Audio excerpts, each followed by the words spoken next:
Oggi prepariamo una ricetta molto semplice, la frittata con i bruscandoli.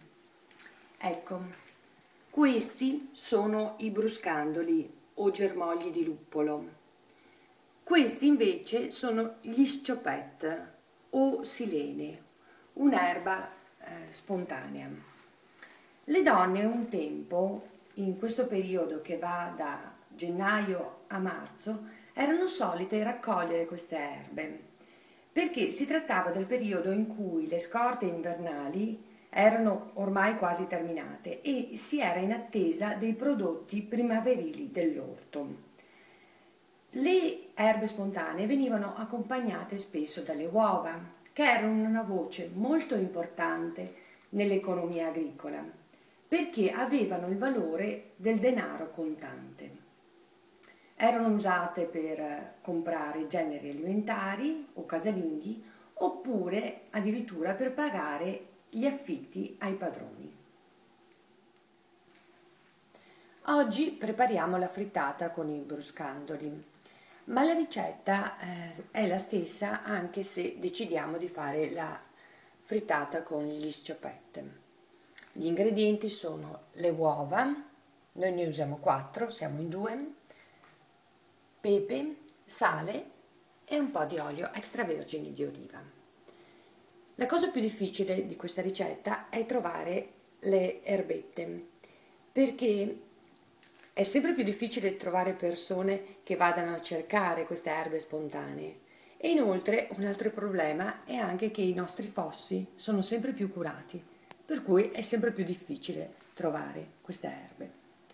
Ecco, noi abbiamo preparato i bruscandoli, quasi tutti, abbiamo separato la parte superiore dalla parte inferiore, che è dura e quindi non è buona. Dei bruscandoli vanno mangiate solo le parti tenere.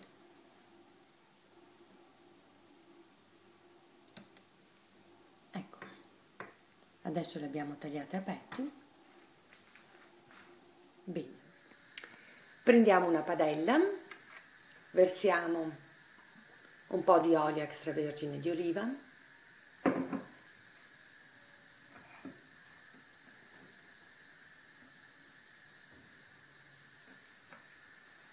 e mettiamo i bruscandoli a cuocere.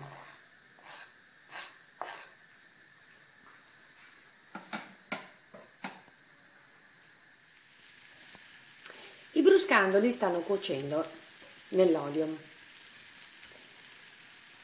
Nel frattempo, aggiungiamo un po' d'acqua.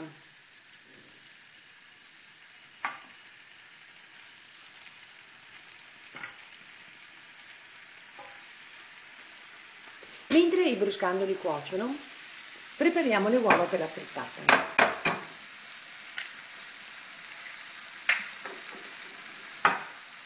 Rompiamo 4 uova.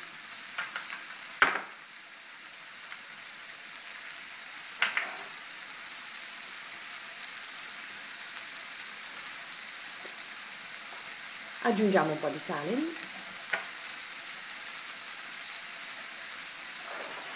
E cominciamo, anzi Paolo comincia a sbattere le uova.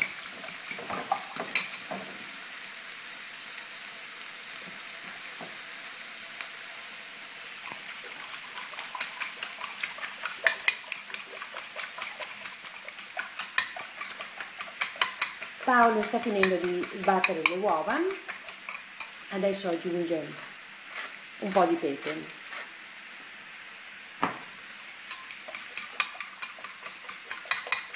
Nel frattempo i bruscandoli si sono appassiti nella padella con un po' d'olio e un po' d'acqua. Adesso versiamo le uova nella padella.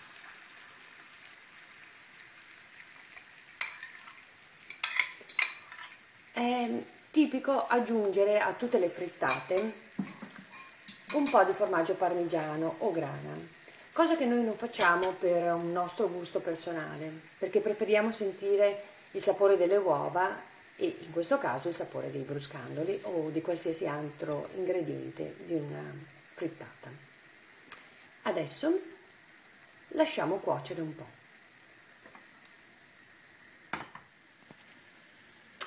Ecco, la nostra frittata è pronta. L'abbiamo girata, quindi sta cuocendo sull'altro verso e ormai è pronta per essere mangiata. Buon appetito!